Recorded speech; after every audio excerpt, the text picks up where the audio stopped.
à toutes et à tous. Merci à Virtuality Web3 Summit et à Olivier Godet de nous avoir proposé et invité à cette keynote d'ouverture pour vous présenter en synthèse comment les blockchains peuvent avoir un impact positif, notamment dans les domaines du climat, de l'environnement et de l'énergie, à contrario d'un certain nombre d'idées reçues. Donc, je m'appelle Jacques-André Finch-Lomberger, je suis responsable des opérations de l'association Blockchain for Good. On va passer une petite demi-heure ensemble, alors autant savoir où l'on va. Voici le plan de la keynote. Je vais commencer par vous présenter en quelques mots l'association Blockchain for Good et ses travaux. Ensuite, on va parler un petit peu de Bitcoin, difficile de ne pas parler de Bitcoin et d'environnement, pour ensuite vous présenter quelques cas d'usage dans le secteur de l'énergie d'abord, puis ensuite dans le secteur de l'environnement et du climat. Donc sans plus attendre, Blockchain for Good, qu'est-ce que c'est? C'est une association à but non lucratif. On est un écosystème de chercheurs, d'entrepreneurs, de passionnés par le sujet. L'objet de l'association, c'est contribuer à la recherche en matière d'innovation numérique qui concourt à la réalisation des objectifs de développement durable. Donc vous avez compris que le For Good de Blockchain for Good, c'est les 17 objectifs de développement durable des Nations Unies et les 232 indicateurs de suivi qui y sont associés. Donc on bénéficie du soutien de plusieurs partenaires institutionnels, la chaire Blockchain at X de l'École Polytechnique, BPI France, le groupe Caisse des dépôts, le soutien académique de l'Institut Louis Bachelier et celui de la Fondation Helix. Alors en 2018, quand on a commencé à s'intéresser à ce sujet, blockchain et développement durable, on s'est dit que plutôt que partir sur de la théorie et des promesses, c'était intéressant plutôt de partir de cas d'usage. Donc on a commencé à collecter des données sur des projets blockchain à impact. On a créé un tableau Excel dans lequel on a référencé un certain nombre de projets. Et à partir de ce premier matériau, 300 lignes, on a écrit un premier rapport d'analyse paru en 2020 avec l'Institut Louis Bachelier. On s'est aperçu, il y a eu un certain écho après la parution de ce premier rapport. On a identifié une autre association française qui s'appelle positiveblockchain.io, qui faisait aussi un annuaire en ligne de projets blockchain à impact, mieux que nous d'ailleurs. Donc on s'est plutôt bien entendu.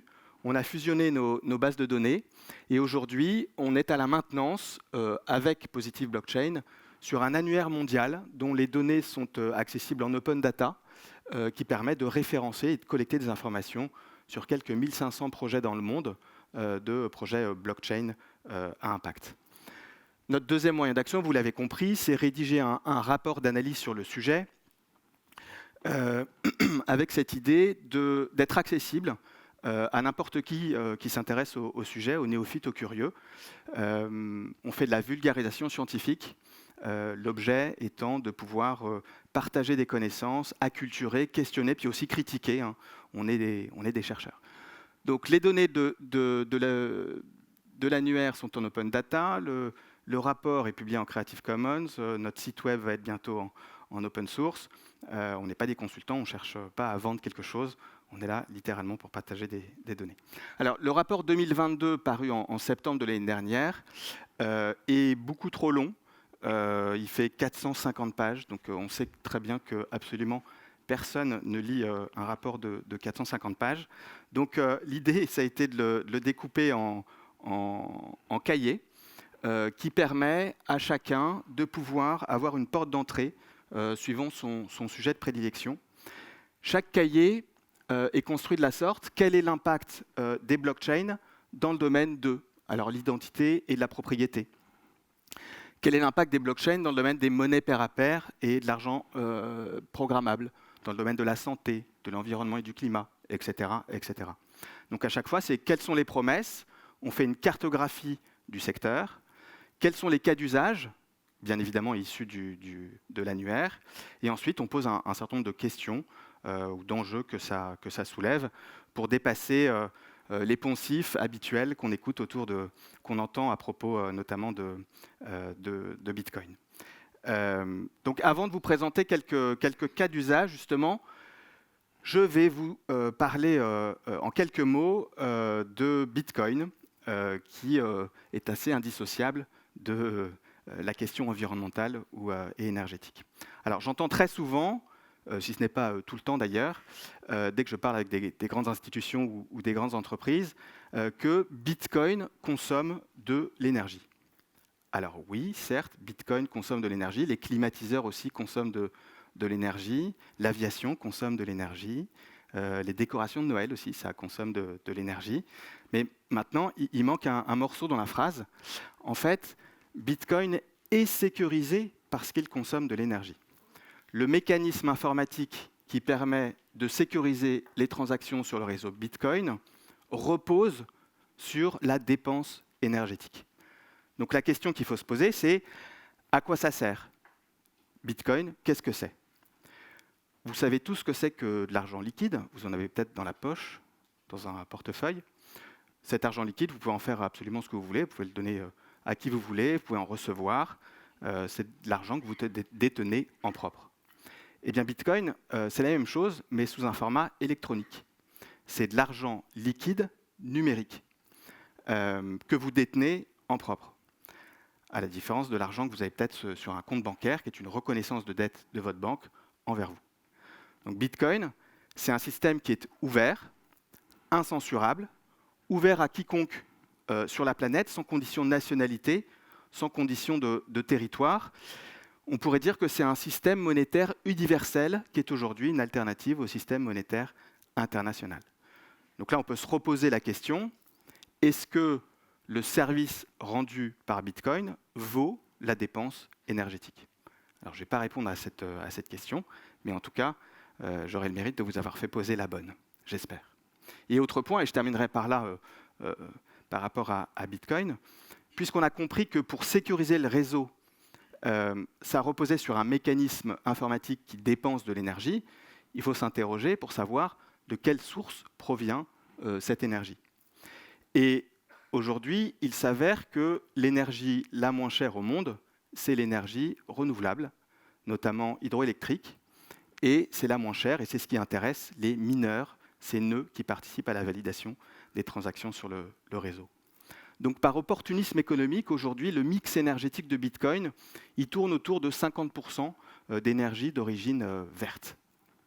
Voilà, c'est ce que je voulais vous dire à propos de Bitcoin, avant de rentrer dans le vif du sujet, à savoir, vous aurez compris, la présentation de quelques cas d'usage issus, extraits des rapports, des cahiers, environnement et climat et énergie.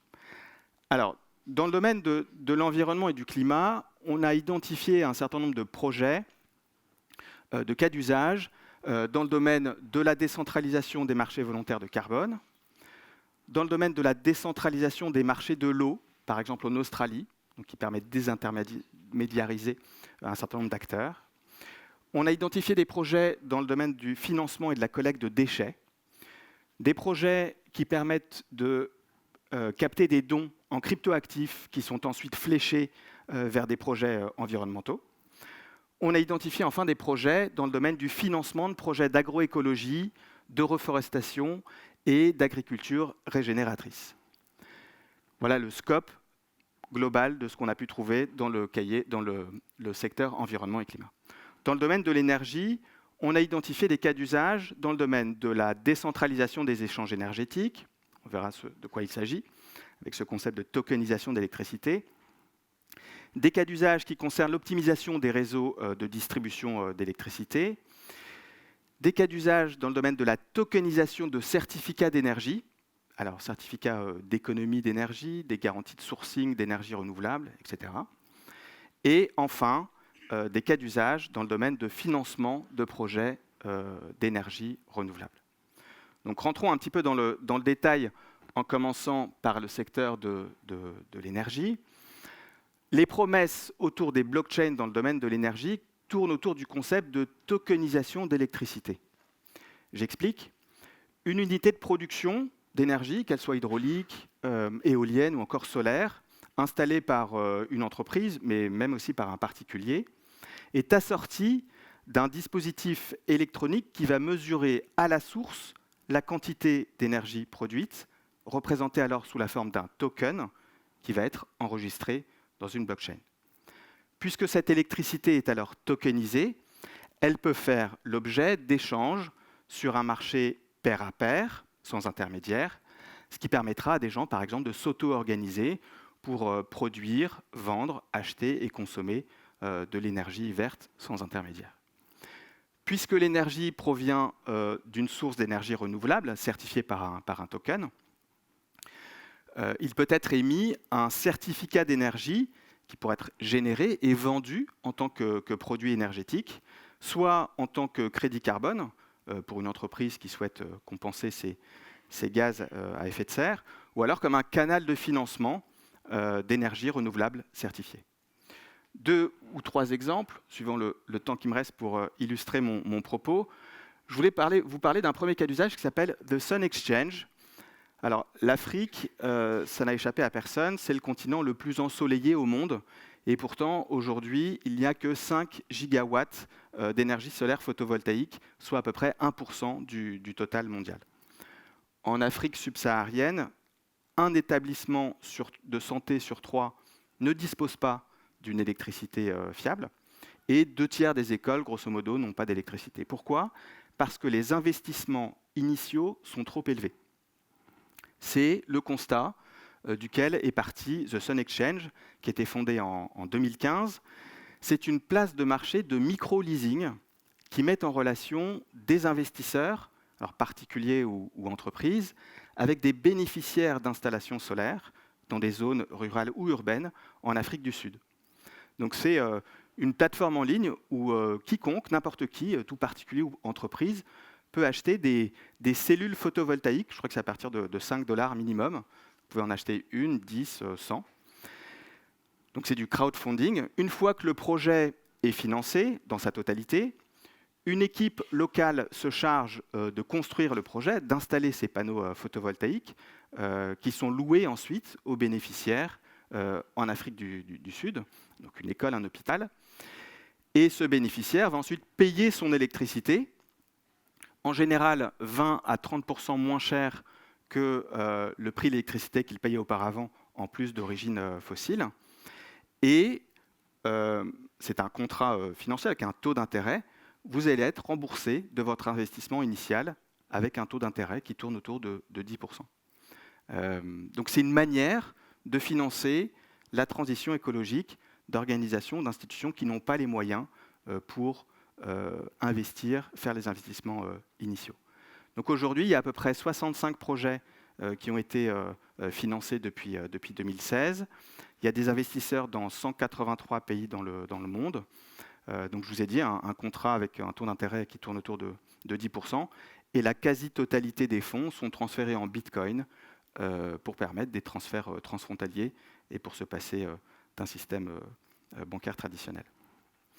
Deuxième exemple que je voulais partager avec vous, celui d'EnergyWeb. Alors, la fondation EnergyWeb, c'est une fondation suisse à but non lucratif créée en 2017 par le Rocky Mountain Institute des Américains et Grid Singularity des Allemands, avec pour objectif de créer un écosystème énergétique fondé sur les propriétés intrinsèques des blockchains publiques, dont les nœuds de validation sont gérés par une fédération d'acteurs qui sont des professionnels de l'électricité, du domaine de l'énergie. Donc, il peut y avoir du Vodafone, du Acciona, du EDF, du Engie. Donc, c'est une blockchain publique, permissionnée, parce que ce sont certains nœuds du réseau, des acteurs identifiés, qui vont valider les transactions. Donc, cette blockchain publique permissionnée, elle a été lancée en 2019 et elle est spécialement conçue pour opérer des services liés à l'énergie. Donc, c'est un stack commun qui permet de construire sur cette infrastructure des applications décentralisées, des smart contracts. Il y en a à peu près, il y a des opérations dans à peu près 25 pays dans le monde, parmi lesquels BlockZ, FlexiDAO, Electron, Lo3 Energy, The Energy Origin, qui est une start-up incubée au sein d'EDF il y a 2 ans, pour vous montrer la diversité des projets qui sont construits sur EnergyWeb Foundation. Donc c'est une blockchain publique permissionnée qui va permettre de basculer d'une production d'électricité centralisée à la production et la consommation d'énergie de manière décentralisée. Alors je vais passer sans plus attendre, puisqu'il me reste un peu plus de 10 minutes, au cahier environnement et climat. Avant de vous parler de 2 ou 3 projets encore, je voudrais vous sensibiliser au fait que la question énergétique et la question environnementale est un vrai sujet qui anime l'écosystème des cryptos et des blockchains, à mon avis, bien plus que vous l'imaginez. Deux initiatives en témoignent. La première, la Climate Change Coalition, qui est une initiative mondiale qui a été créée 2 ans après l'accord de Paris sur le climat et qui vise à soutenir une collaboration entre les membres pour faire progresser ces technologies de registres distribués, de blockchain, avec des dispositifs connexes comme des dispositifs liés à l'Internet des objets ou des outils de MRV, mesure, rapport et vérification, ou encore de traitement massif de données. Donc tout ça pour aider notamment à mobiliser des financements pour lutter contre le changement climatique en tirant parti de ces blockchains. Donc la Climate Change Coalition, elle a été lancée en 2017 avec la coopération de la Convention 4 des Nations Unies sur les changements climatiques, l'ONU Climat. Elle réunit aujourd'hui 360 membres à travers 70 pays. Et deuxième initiative aussi mondiale, c'est le Crypto Climate Accord. Et l'objectif du Crypto Climate Accord, créé en 2020, aussi inspiré par les accords de Paris sur le climat, est ni plus ni moins de décarboner totalement l'ensemble du secteur des blockchains et de parvenir à des émissions nettes de gaz à effet de serre nulles d'ici 2040. Aujourd'hui, il y a à peu près 250 entreprises et particuliers des secteurs de la cryptographie, de la finance, de la tech, des ONG, de l'énergie et du climat, qui ont rejoint le Crypto Climate Accord en tant que membres. Donc vous voyez, associer climat et blockchain n'est pas nécessairement un oxymore comme ce qu'on pourrait penser à premier égard. Le premier projet que je voudrais vous présenter, c'est celui de Ethic Hub. Alors le secteur agricole représente à peu près un quart des émissions de gaz à effet de serre au niveau mondial. Et en même temps, d'après la Banque mondiale, l'agriculture est la source principale de revenus de 80% de la population la plus pauvre dans le monde. Donc Ethic Hub, c'est une start-up qui a été créée en 2019 en Espagne, une entreprise qui met en relation des investisseurs partout sur la planète avec des petits agriculteurs afin qu'ils puissent mener à bien leur récolte, notamment de café, et les vendre sur des marchés sans intermédiaire, l'objectif étant que 50% des profits leur reviennent directement. Alors c'est construit sur un stablecoin qui s'appelle XDAI de MakerDAO et sur une autre blockchain publique qui s'appelle Celo pour permettre aux petits agriculteurs d'avoir un wallet de crypto sur un téléphone basique, pas nécessairement un smartphone, et s'assurer que celui qui touche effectivement le fruit de son travail, ce n'est pas la coopérative au-dessus de lui, mais bien le petit agriculteur qui a procédé à la récolte de café. Donc Ethic Hub s'adresse particulièrement aux agriculteurs non bancarisés au Mexique.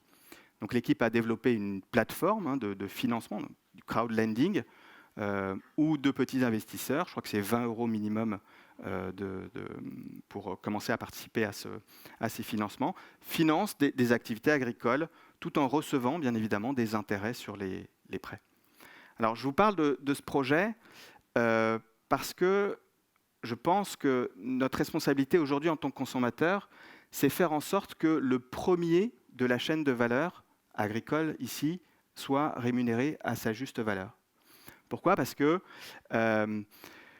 on voit beaucoup de systèmes de traçabilité et de transparence sur les chaînes d'approvisionnement ou sur traçabilité agricole, avec un QR code qu'on peut scanner sur un produit.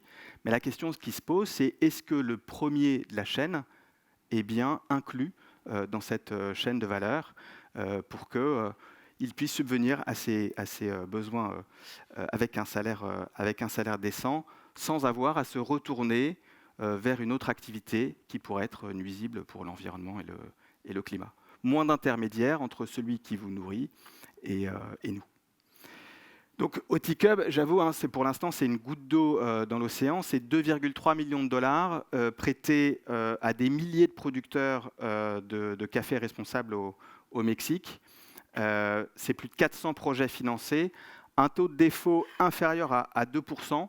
Donc c'est plutôt pas mal comme preuve de concept. Autre exemple dont je voulais vous parler ce matin, celui de Carbonable, que peut-être certains connaissent ici. Carbonable, c'est une start-up française créée en 2021.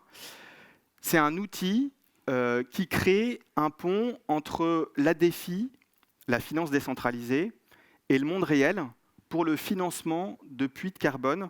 Alors, ce n'est pas planter 3 arbres dans un parking, hein, mais de véritables puits de carbone, notamment au Costa Rica, au Panama, à Madagascar.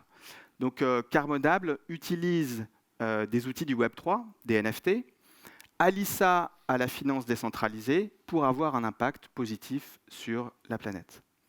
Donc, l'objet de Carbonable, c'est faire du financement de projets de décarbonation basés sur la régénération de la nature dans le but de reconstituer ces puits de carbone afin de capter efficacement les gaz à effet de serre et atténuer le dérèglement climatique. Alors, comment ça marche ? Carbonable identifie très précisément des projets de reforestation, d'agroforesterie, de replantation de mangroves, crée une collection de NFT qui va correspondre à une parcelle du projet. Ensuite, ces NFT sont mis en vente sur leur plateforme.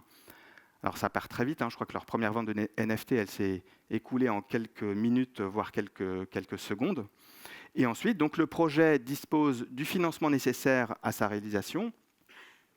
Et ce puits de carbone va ensuite générer des crédits carbone qui vont être attachés au NFT.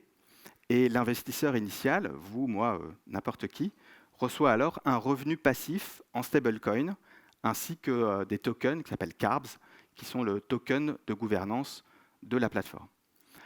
Alors, qu'est-ce que ça résout ? La lenteur et la faiblesse des investissements de la part des États ou des grandes entreprises. Ça évite également le double comptage du crédit carbone, tout est enregistré dans une blockchain publique. Ça garantit également l'accessibilité de ce type de marché à tous, vous, moi, grandes entreprises, petites entreprises, alors qu'on sait que le marché des crédits carbone est plutôt réservé à des grandes entreprises. Et puis, ça résout également un problème de manque de transparence et d'efficacité de ce marché des crédits carbone qui est régulièrement dénoncé. Il travaille avec WildSense. WildSense a été créé avec le soutien de l'Agence spatiale européenne et avec pour objet de sélectionner, certifier, surveiller et garantir via de l'imagerie satellitaire des projets de crédit carbone. Donc une manière d'attester dans le temps la pérennité d'un projet qui va durer 10, 20 ou 30 ans et répondre ainsi aux problématiques de crédit carbone fantôme gérées notamment par les registres internationaux classiques.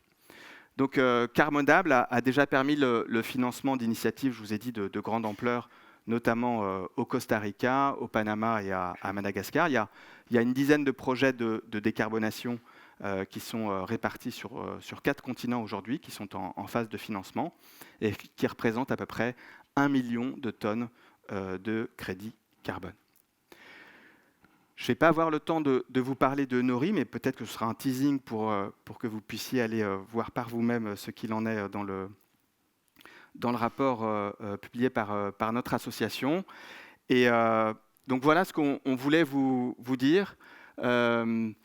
Partager avec vous quelques projets qui vous montrent que les blockchains ou l'écosystème crypto n'est pas uniquement porté sur les sujets qui intéressent plus l'hémisphère nord, je vais dire, pour ne pas être grossier, et vous montrer que les blockchains publiques la décentralisation des échanges dont elles sont à la fois le moteur et le garant, essaiment dans des champs extrêmement variés, qui dépassent donc le bling des singes qui valent des millions de dollars, et qui mettent d'ailleurs très mal à l'aise, notamment dans le domaine de l'identité décentralisée, des géants du web qui fondent leur modèle sur l'exploitation des données personnelles à votre insu.